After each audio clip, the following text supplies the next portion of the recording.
So hello and welcome back to the Stories of Northern Life podcast, brought to you by the Sault Ste. Marie Museum. Today we bring you another episode in our Museums Decoded series.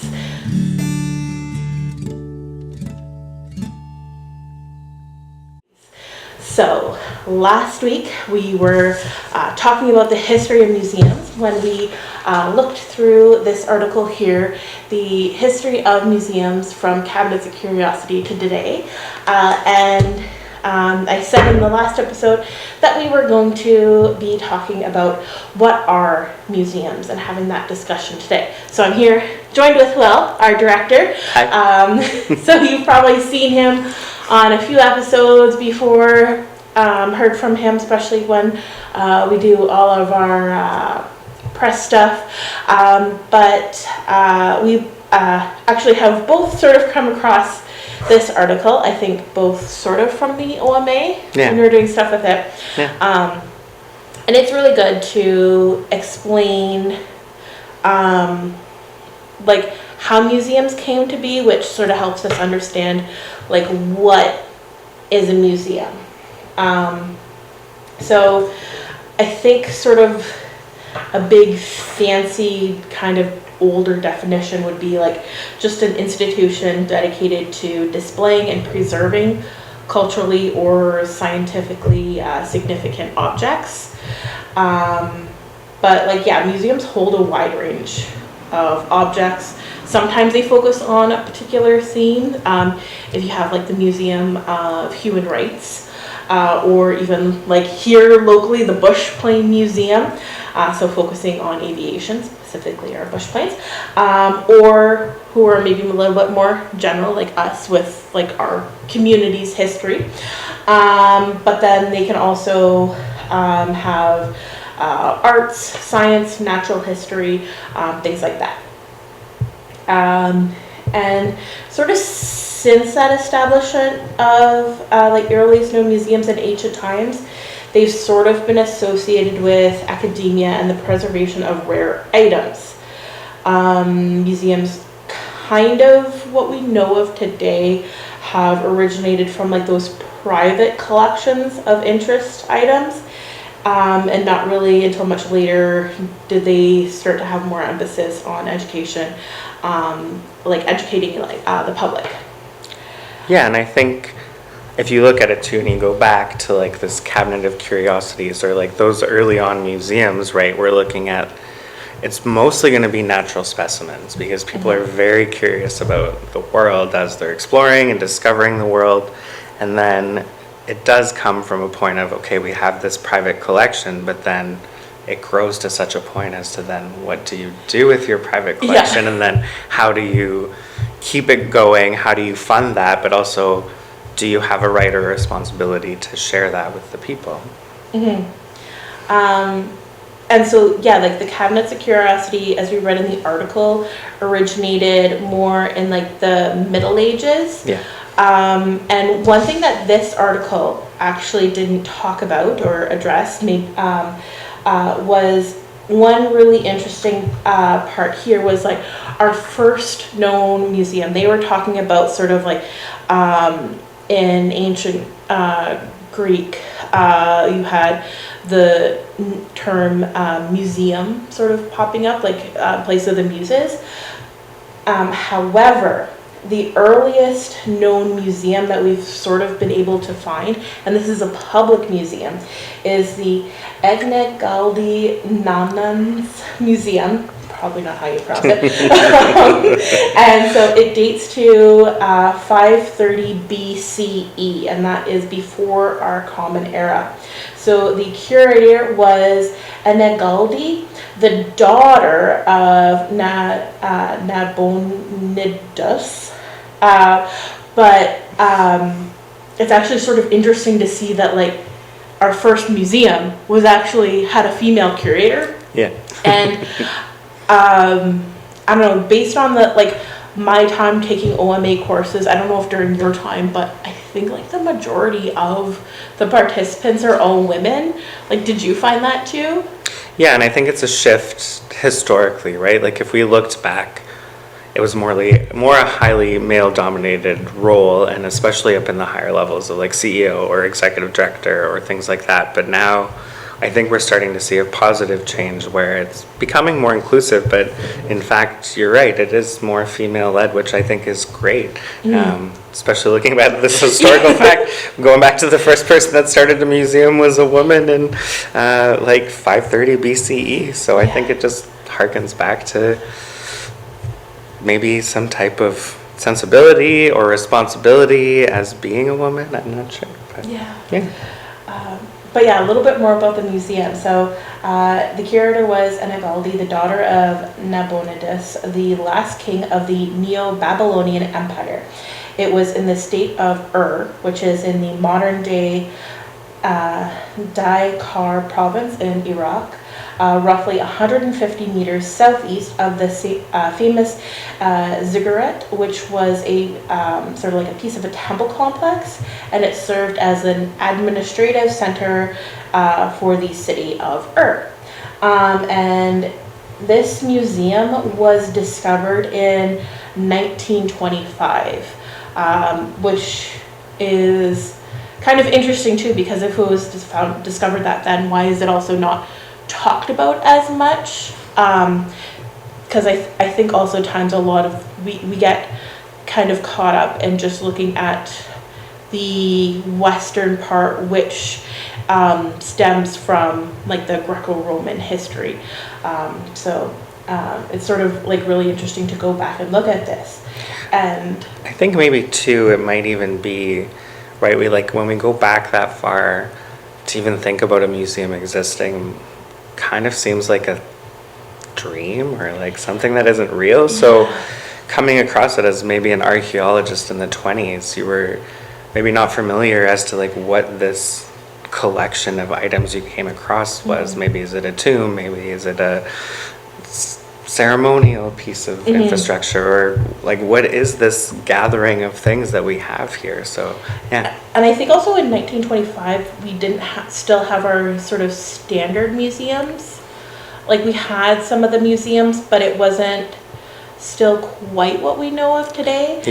Because if you see here, they said they found dozens of artifacts neatly arranged side by side whose ages varied by centuries, and it was determined that they were museum pieces because they were accompanied by quote-on museum labels, like with clay drums written in 3 different languages including Sumerian. So I don't like, maybe they like it wasn't as common then to have like those museums curated in the sense of where you had everything laid out with the proper museum labels.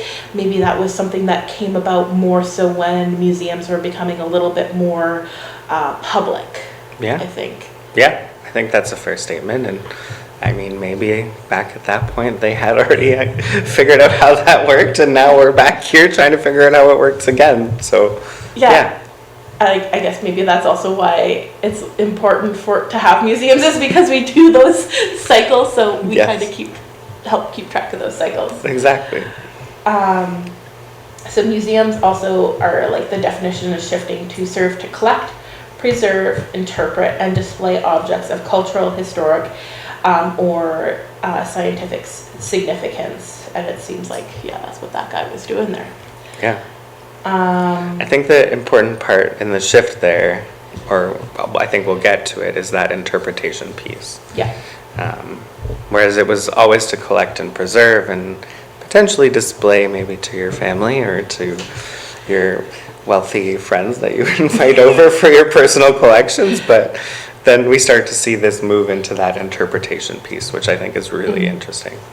And you can actually see that now that museums are switching their primary function to include like stewardship of heritage for future generations and facilitating education through exhibitions, programs that are aligned with academic curricula.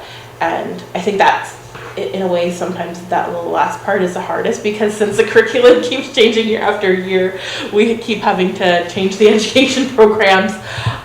So you can actually see we sometimes we're able to get sort of students coming in, and then they'll go through the Ontario curriculum and say, okay, what has changed? Are tours still aligned with that? Okay, yeah, and then we're good to send it out to the schools. Yeah, exactly. But I think that's not a bad thing. I think No. we always need to be learning and growing. Maybe some of the changes aren't the best changes for certain people, but I think change is not a bad thing. Yeah, but at least it's sort of nice that we're able to do that, to sort of adapt our tours to the schools, so that each grade, like the teachers are like, okay, I'm teaching this, I can take the kids to the museum on a tour, and then it'll be part of the curriculum. It'll help, like the kids can actually see something and like touch it and feel it, rather than just hearing about it. Yeah. I think is sort of something neat that we like to be able to try to offer, which is a big thing of how museums have changed. Yeah, and I think even with that constant changing, it gives us the opportunity to learn a bit more too, right? We maybe are not all experts in the lumber history of Sault Ste. Marie or healthcare history of Algoma, but when we change these things and we try to look at them, we try to figure out the best way that we can display them, preserve them, interpret them to the public, but it gives us a chance also to learn about it, so that we have some knowledge going forward about how to talk about it, or how to share the history or the information, or get people to come through marketing or promotion, or Yeah, so looking back, it's sort of interesting to, it'd be really cool to learn more about how these early museums operated.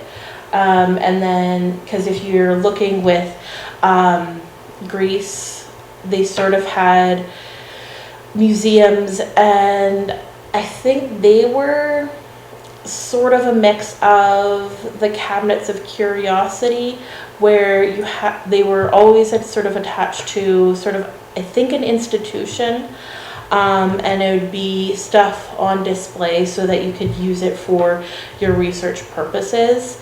A lot of the cabinets of curiosity were sometimes even, because they were natural specimens, were sometimes even associated with like hospitals and things like that. So there's a really cool museum in Philadelphia, the Mutter Museum. You've probably heard me talk about it before, but it's a medical history museum, and because Philadelphia has their hospital there, teaching hospital, whatever, all of those early physicians had these natural specimens, because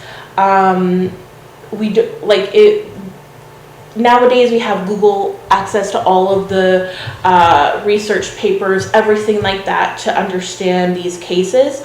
Well, back then they didn't have like the ability to understand these cases, so if you had all of these specimens, it was like, oh, I came across this case and I kept this specimen so I can learn about it, write the papers about it, hopefully sort of share it in some academic circles, but also use it for our research in our hospital. So it kind of became like their archives for that hospital, for the doctors to be able to learn from, and then just the hospitals becoming more modernized didn't need that stuff, and then some of them could have been part of private collections too, that they either gave over to the hospital, or even later on gave to the museum to maybe either establish the museum, or just to help it grow. So that's kind of right. It kind of blurs the line there, where it's like, is it a teaching library, or is it a museum, or is it a repository? But I think it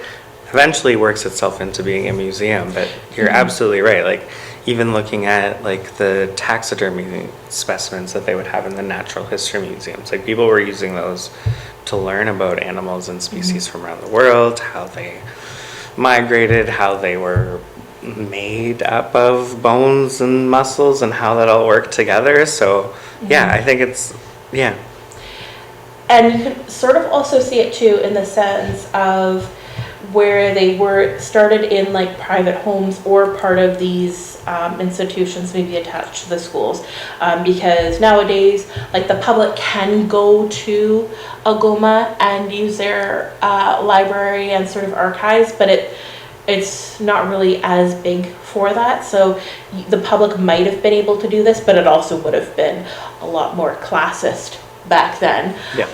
But I think museums back in the day were a lot more classist, where maybe like it was just sort of your friends. So maybe the upper echelon groups were able to go in and see these. And then when they actually started creating more public museums like the British Museum, the Smithsonian, you could have people coming in, but it was like certain types of people that you wanted, maybe wealthier people and more to do.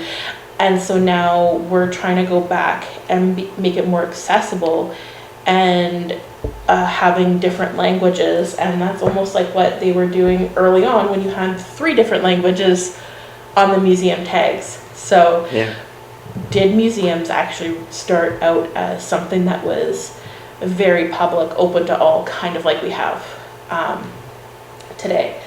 I think you could also superpose, I don't know if that's the right word, maybe cut this part out, impose the word elitist over or adjacent to classist at that point, right? Yeah.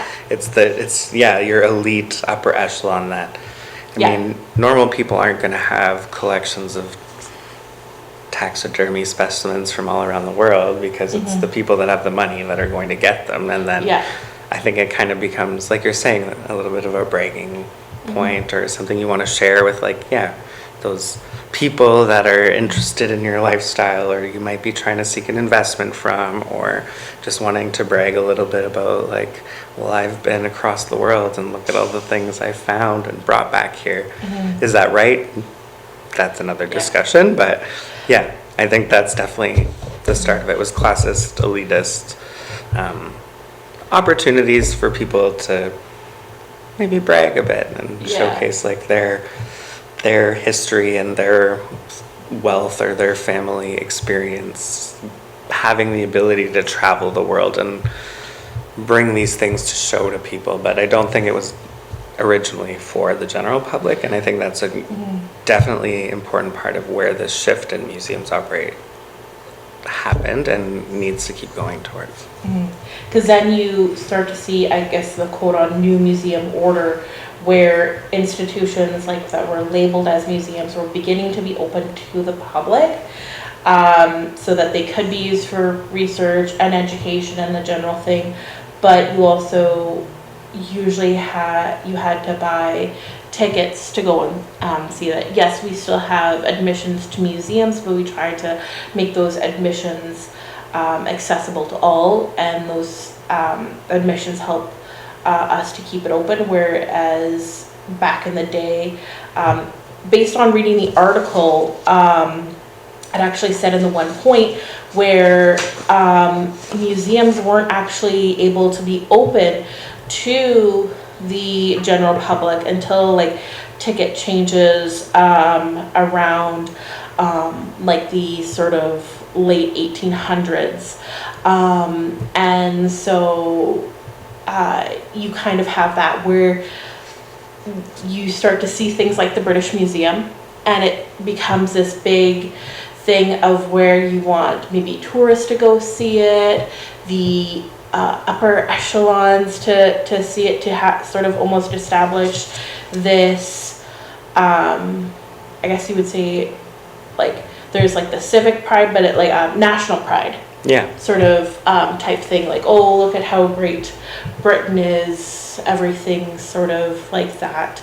And I think you get on the international scale as well, where we're starting to see things now go right across oceans, and people are colonizing or making land in different countries, but they're also promoting these types of things. Like, word of mouth is making its way around, and you start to see like biennales come up, or like the great fairs or things like that, where people are all coming together to present these types of things. So, Yeah, and I think back in the day, like the state fairs wouldn't necessarily be considered something that was like part of our museum things, but it is like a really important like community learning aspect that we kind of try to reflect with our museums. But like the state fairs and world fairs and everything like that, some of their pieces end up becoming part of history. Like you look at the Eiffel Tower.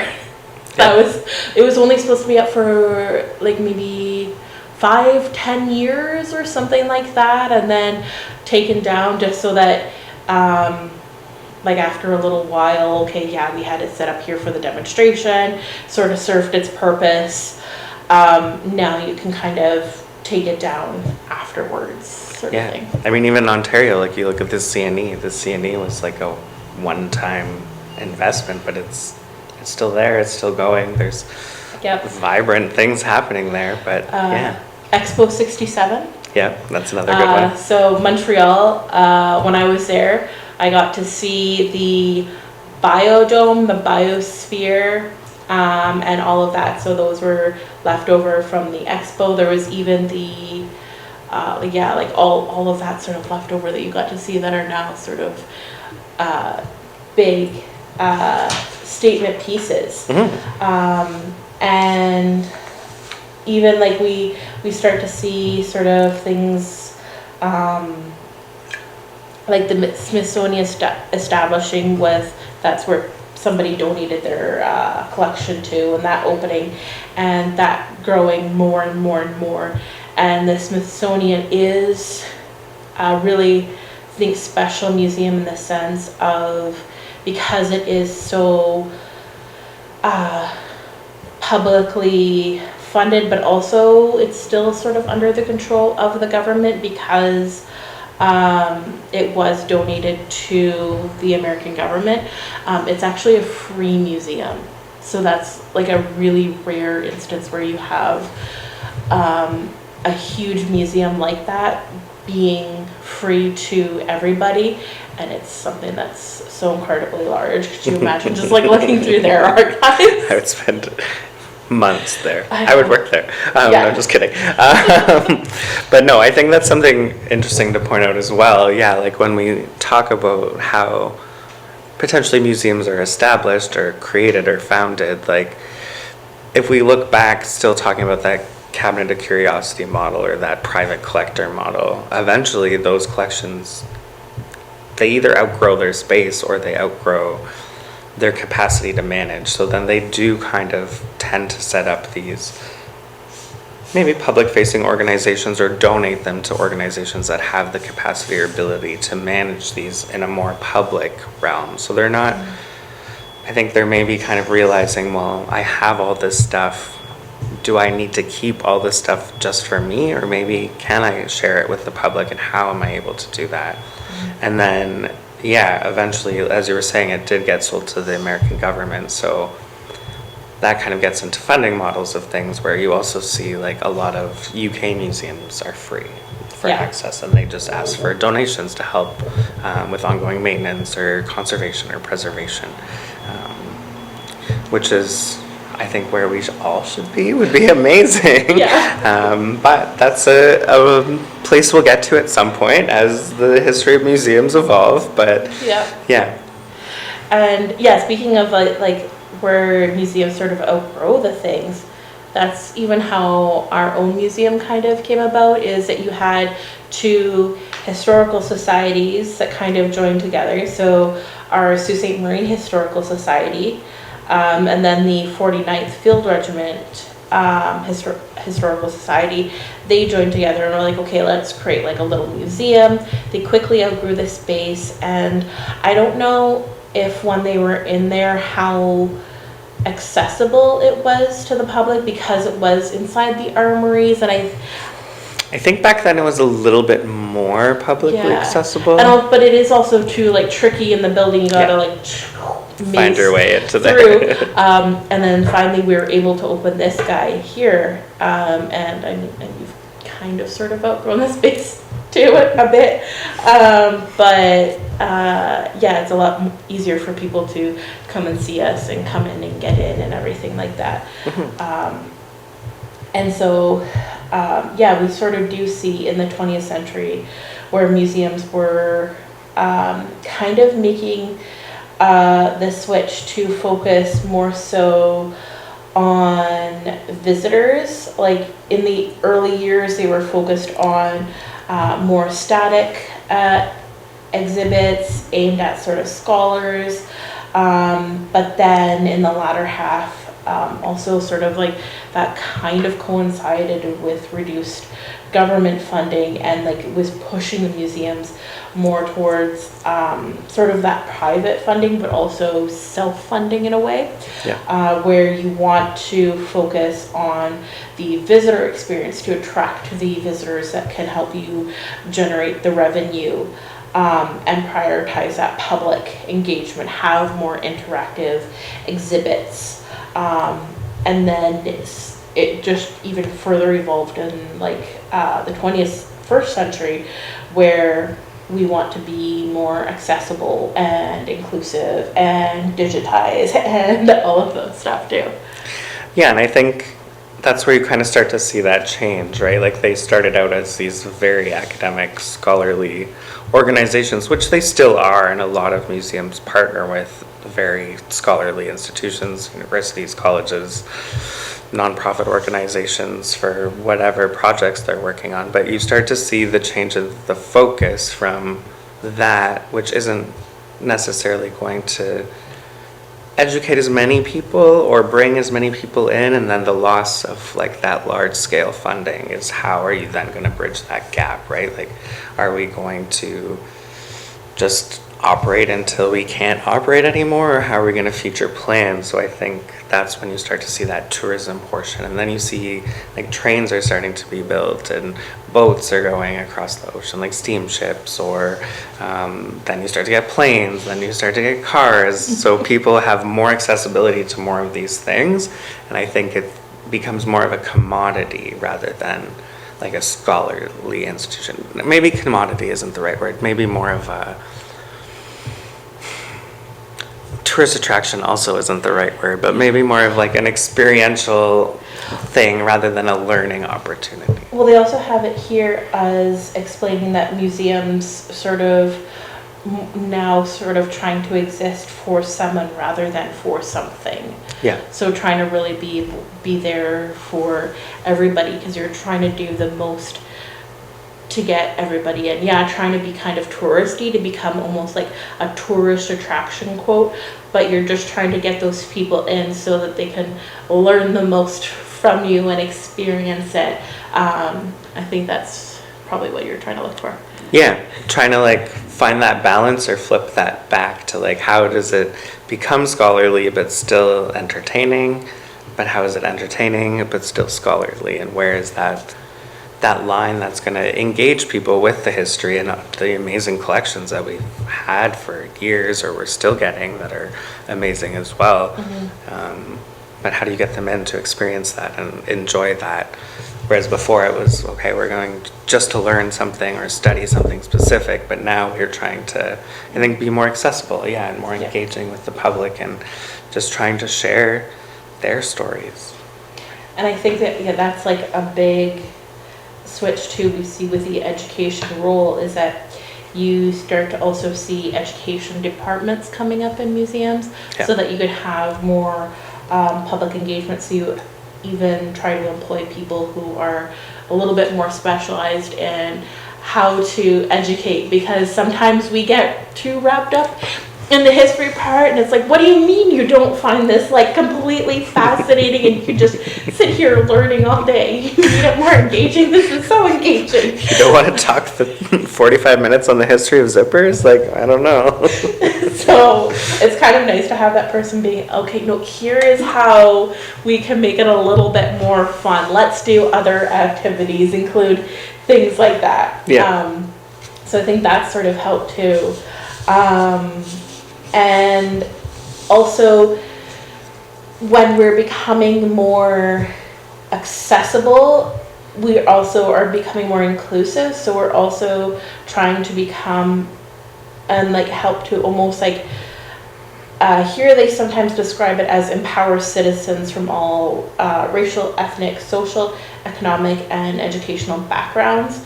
But really it's just trying to show everybody so that they see themselves represented in the museum. I think that's also what that inclusivity shift is, just to see yourself represented in the museum. So you go there and you're thinking, okay, here's all these like rich old white people things, but I don't see myself here. And then we are trying to have more projects where we have like our queer project, where we start to have that history of the queer community, so that like we were around, but we don't have that history saved here in the museum. So by going back and try to fill those gaps, you'd be like, oh, okay, yeah, like you can see them there, and like, oh, we weren't as like alone as we thought. Like we were here. There is a history here. There is a background here. Same with like our Francophone community. We have that. Because nowadays you might not think that we have a Francophone community here, but we still have it around, though they're sort of hidden and don't often see themselves represented in the community as much anymore. So trying to go back and fill those gaps from basically the whole almost 20th century that was kind of left out of the archives, trying to go back and fill that out. So I think that is sort of another role of a museum, is ensuring that not only do we protect what we have already, but go out and collect more, not just today's stuff, but even go further back and try to collect that older history, doing the oral history interviews, so that somebody's history that we didn't have before can be saved. So if anybody either nowadays or in the future goes and tries to learn more about their history, they're like, oh, well, those guys weren't really here. But then they go back and now they can be like, oh yeah, here. Yeah, it gives a repository of the knowledge, I guess, and history that existed here. And it's a thing that museums, I think, should continuously be doing. I mean, we historically were invented as a colonial institution where we did gather and collect things. As a white person, I understand this, and took them and kept them privately and then eventually shared them. But I think it's our job working in museums to find the best way for us to, like you said, fill those gaps, find that history that's missing, use these pieces that we have to inform like how the past existed, how people in the past lived, how they went to work, how they did their laundry, how they wrote letters for the war to send across to soldiers, how they made tools to build their own shelters, to how steel was manufactured, to how healthcare, like there's so much there. And sometimes it's going to be challenging and it'll be a difficult thing to talk about. And I think that's our job to find the way through that, especially in consultation, working with like partner groups or these maybe community members that aren't fully represented in these institutions. And I think that's really what we need to focus on as we move forward with museums, and make sure that, yeah, that complete history is there and we have that for past reference, future research, but just to have as a, like, that's the full history, right, of where we're from or what we're collecting or what our mandate is preserving. We're not just a place of old things like an antique store. We're trying to enrich and empower and educate people from every walk of life and include them and see themselves represented in it, which will change, right? We'll see newcomers come in, we'll see new communities maybe develop, which also, as we move forward, need a place to be represented here too. And you sort of like we have some definitions of museums that we'll sort of finish off with, but to sort of first set the scene for these definitions, I think should also sort of explain different types of museums. So you have museums that can be part of the international thing. So think of Smithsonian, British Museum, even sort of the ROM. And you could do the MoMA. Yeah, so really, really big institutions can kind of become part of the International Council of Museums. So those are like the really big guys globally. And then you have your national museums, which would be like the Canadian Museum of History, the Canadian War Museum, things like that. Then we have sort of the provincial ones, where you would get with, I guess, the Ontario Art Gallery. Would be one. Science North is one. Yeah. So it's like, it's your provincially like core funded museums. Yeah. Another one for federal would be like Parks Canada ones. So like the Canal, Fort St. Joe.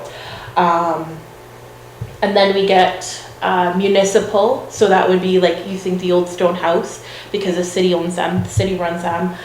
There would be other sort of city museums.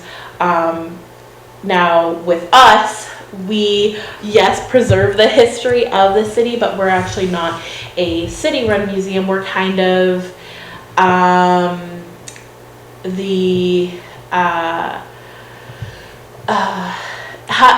how would you describe it? Like we're a private museum in the sense of we're not associated with any branch of the government, but we are a non-profit public organization. We have our board of directors, everything running like that, but we don't sort of report to any specific branch of the government. Now we do get money from some of the branches, like the CMOG, which is the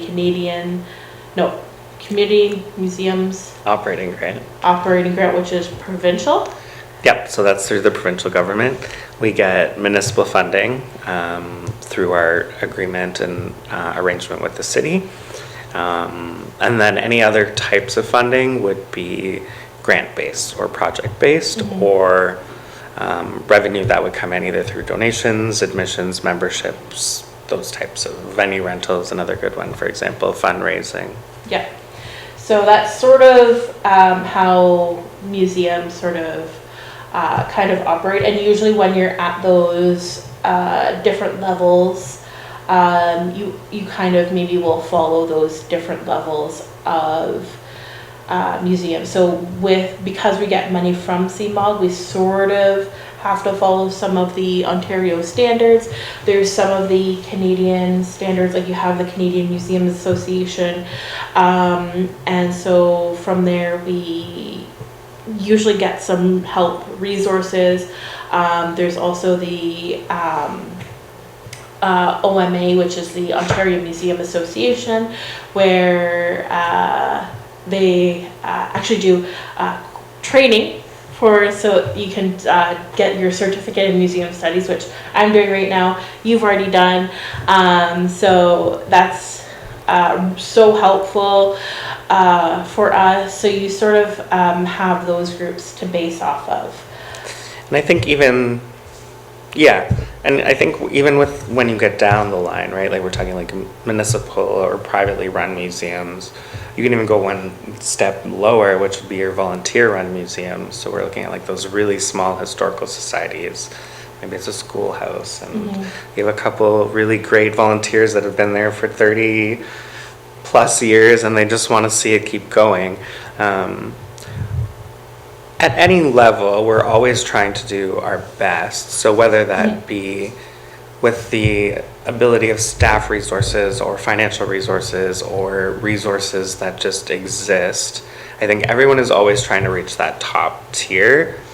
it's going to be hard, right? You Yeah. have a staff of 2. You can't develop education plans, exhibit plans, social media plans, management plans, strategic plans. Like, it just becomes built up for such a small institution. When you get to those larger ones, you have like staffs of 50 or 100 people, and Yeah.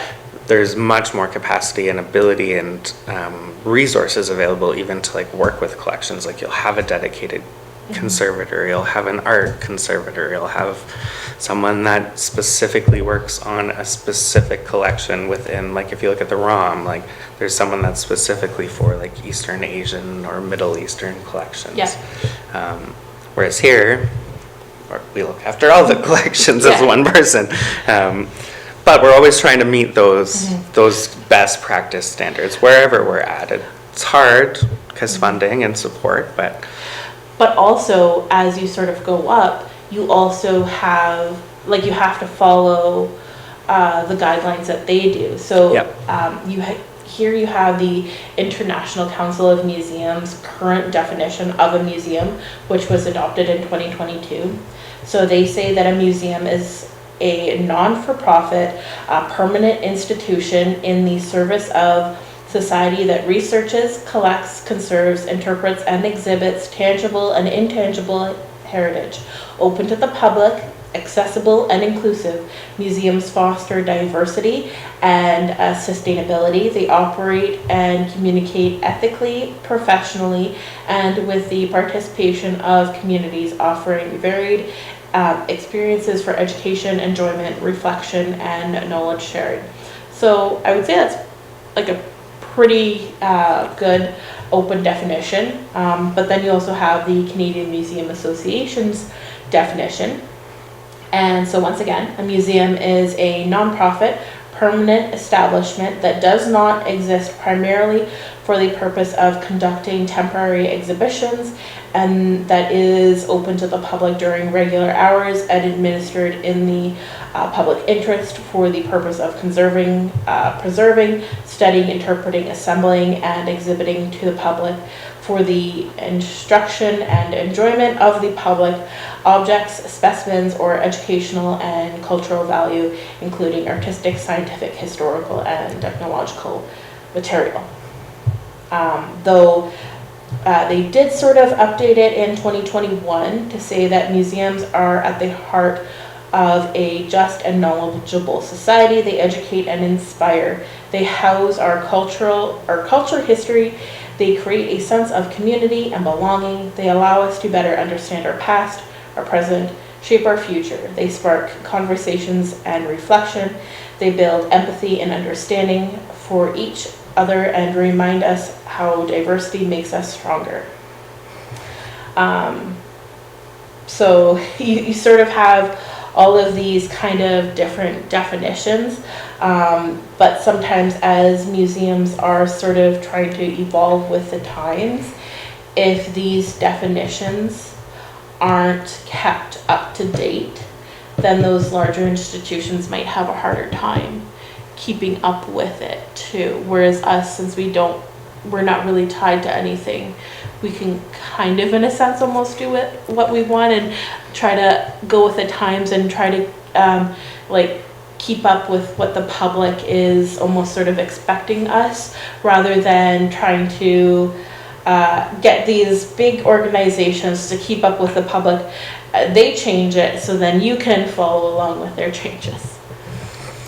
Yeah, I mean, I think it's important we're always updating these definitions, right? I think between the first Canadian Museum Association one you read and the second one, there's some really significant changes, and I think some really interesting language in there, right? So they spark conversations and reflection. They build empathy and understanding for each other. I think that is an important part of that whole shift in the museum structure, but also, regardless potentially of what level we're at, something we should always kind of keep in the back of our mind. Like, yes, we don't have those funding models, or we're not at that large scale level, but we do still try to read up on these things and make sure, right, we're doing best practices as far up as we can go.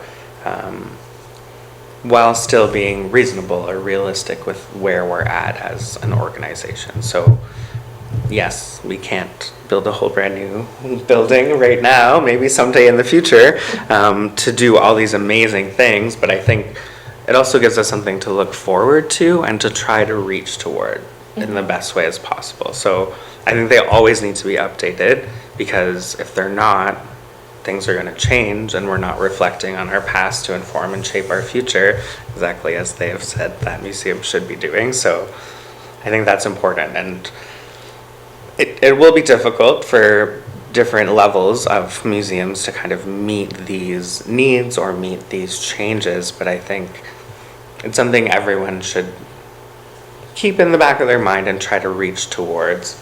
And maybe we'll see some more funding for these things to happen across the board so everyone can get there, because I think museums, maybe a little biased, but I think museums are probably one of the most important places when you go to a city or you move to a new place or you are visiting. It gives you, I think, and we do the best that we can as all museum professionals, it gives you that sense of space and place and where you are and where the place came from and how it got there.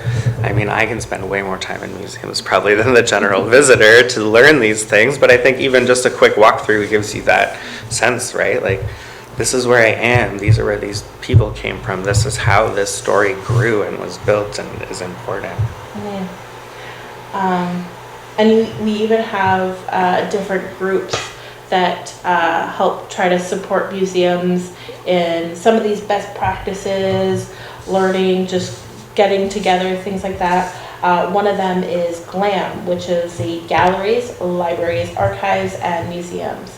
And they sort of also have a little bit of a definition of museums.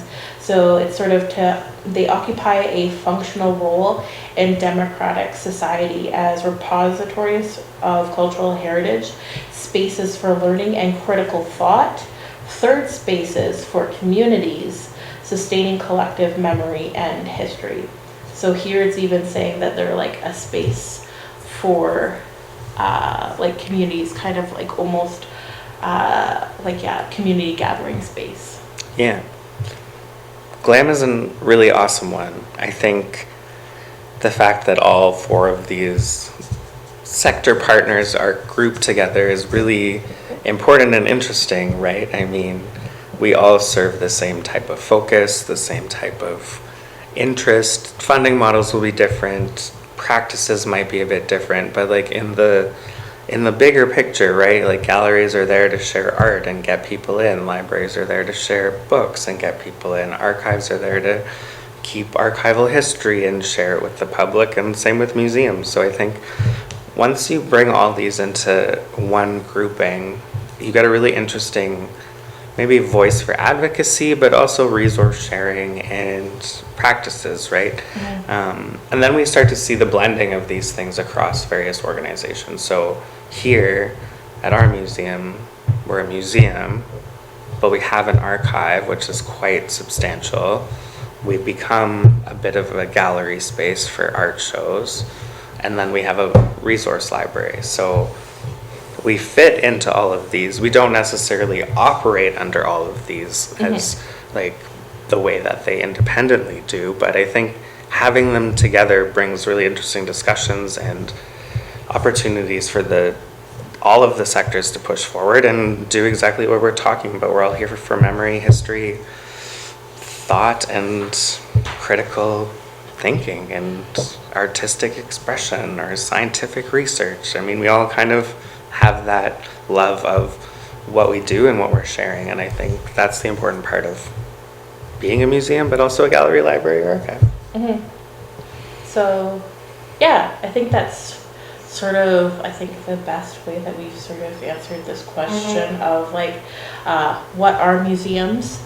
I think like further down the road, we can like break museums down a little bit more into like more of how we sort of operate, but at least this gives you an idea of kind of like why museums are around and what we're trying to sort of do.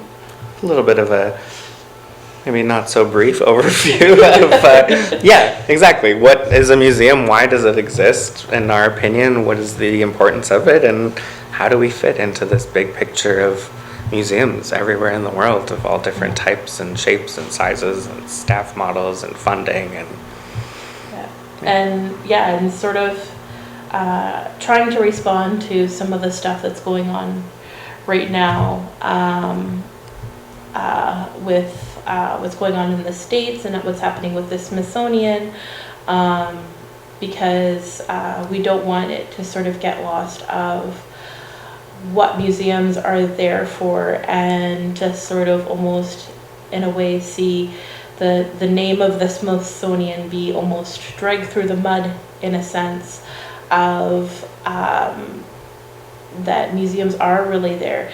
Yeah, sometimes because we're evolving now and trying to challenge that colonial past to be more inclusive, it is going to be sort of uncomfortable. So that's sort of why you have a lot of the people trying to challenge what the Smithsonian is showcasing. But in sort of our classes that we take with the OMA and are learning about like museums and the community, part of it is to say that, yeah, sometimes you kind of have to create exhibits that kind of make people feel uncomfortable, because not all history is comfortable, and if you try to make it comfortable or palatable, you lose some of that impact. And I think that's what's happening with the Smithsonian, is that you're trying to censor a lot of what they're doing. So we're trying to let people know more so what are museums, so that when you're looking at what's happening sort of with all of this stuff, you have a little bit more of an understanding of like the background that's going into it. Yeah, for sure. I think you have a really nice quote in here. Today, museums try to rebalance power relations between institutions, communities, and visitors. I think that's really a really good one, a really important one. We as museum professionals or scholars or historians, we're not here to erase history. History can't be erased. It happened, right? I mean, there's so many factual evidence and artifacts and art, like that's what we have in our collection. So I don't think being afraid of uncomfortable situations or talking about uncomfortable things should push anyone away from that. I think with museums, we need to maybe do a little bit better with that, having that sometimes uncomfortable discussion. History's never been comfortable. I mean, there's a million points I could bring up about the uncomfortable nature of history and what has happened over time, but we know that that's happened, and we can then inform how we're going to move forward from that. It might be uncomfortable. It might make you step back and have to think about something, or reframe your position on something, or kind of just acknowledge to yourself that I was ignorant or wasn't knowledgeable or didn't have the capacity to understand this at one point. But I think that's a really important part. We need to go into those uncomfortable spaces, but make sure that we're doing it in the right way and using history to actually inform it, not erase it. Yeah, so I think that's where we'll leave off today. Sounds good. If you have any more questions, just either about the things that we've talked about today, any other questions you have about museums, once again, please either leave them in the comments, or you can email me at nicole@siumuseum.ca. As always, those details are in the show notes, description box, all that. You can find them there. So yeah, as always, thanks for listening. Thanks for having me. Bye. Bye. Have you been to your local museum lately? Visit us at the Sault Ste. Marie Museum, located in downtown Sault Ste. Marie, the one with the big clock tower on the top. Our hours of operation are 10 a.m. to 4 p.m. Tuesday to Saturday. We have 3 floors of exhibits that we constantly work on updating. The whole family is welcome, as we have activity sheets and scavenger hunts with prizes for every kiddo, a discovery gallery full of hands-on learning, and more interactive elements scattered throughout the museum. And don't forget to come say hi and let us know you're a listener of the podcast.